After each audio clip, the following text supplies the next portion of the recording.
friends, today I'm going to be reading you the story Raven, a trickster tale from the Pacific Northwest. There are a lot of different stories with the character Raven in them. This is a legend, and legends tell us the story of how something came to be. So as we're reading this story, I want you to be thinking about, what is this story telling us? What is the legend about? Raven, a trickster tale from the Pacific Northwest by Gerald McDermott.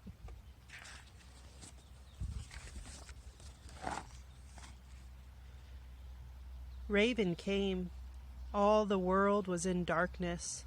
The sky above was in darkness. The waters below were in darkness. Men and women lived in the dark and cold. Raven was sad for them. He said, "I will search for light."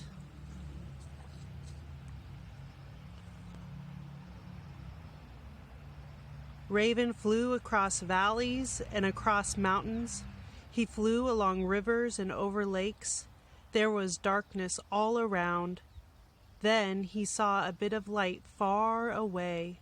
He flew and came closer to the light. The light was at the edge of the water. The light came from a house of the sky chief, and it was shining. Raven perched high in a pine tree on the shore. Raven watched.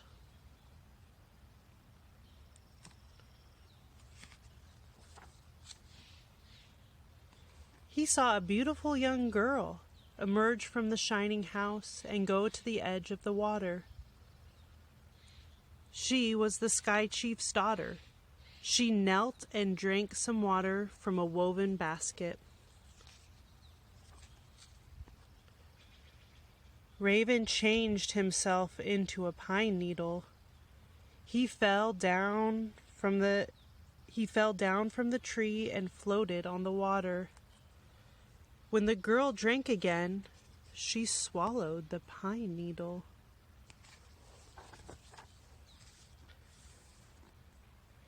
After a time, the girl gave birth to a child.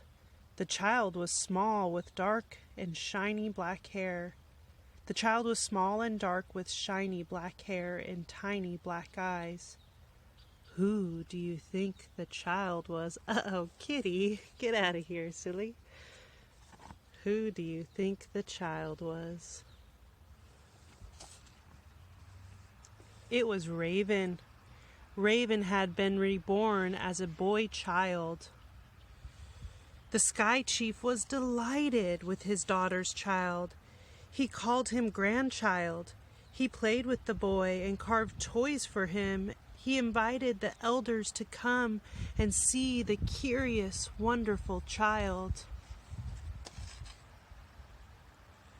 The elders gathered in the shining house with the sky chief and his daughter. They watched Raven Child crawl around the floor of the lodge. He pretended to be playing. All the time he was trying to find out where the light was hidden. He saw a box in the corner of the lodge.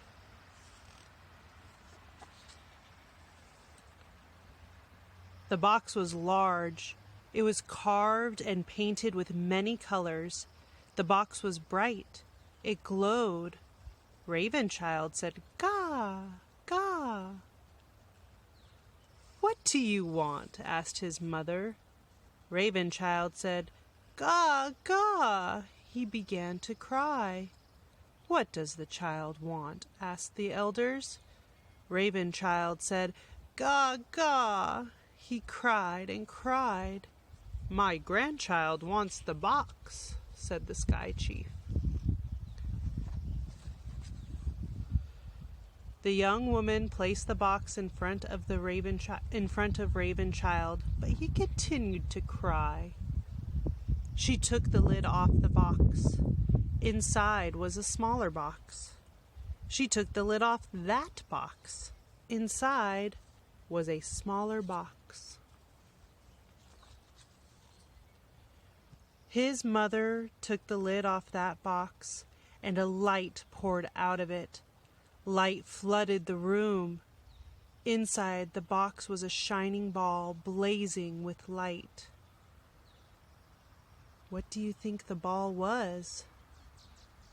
It was the sun. Give him the ball, said Sky Chief. His mother gave Ravenchild the ball. Ravenchild stopped crying. He began to play with it. He rolled it around the floor of the lodge. Caw, caw. Then he changed into a bird. Ha, ha. He became Raven once again. Caw, caw.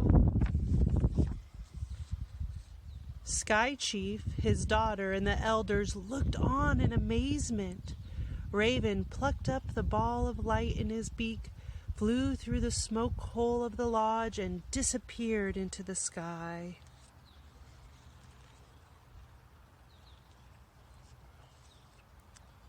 Raven flew over the valleys and the mountains. He flew along the rivers and across the lakes. Raven threw the sun high in the sky, and it stayed there. That is how Raven stole the sun and gave it to the people.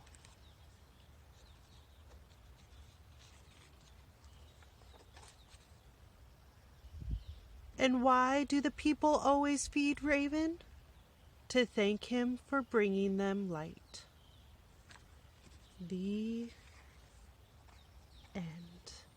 There are a few other books by this same author if you're interested in checking out more stories and more legends.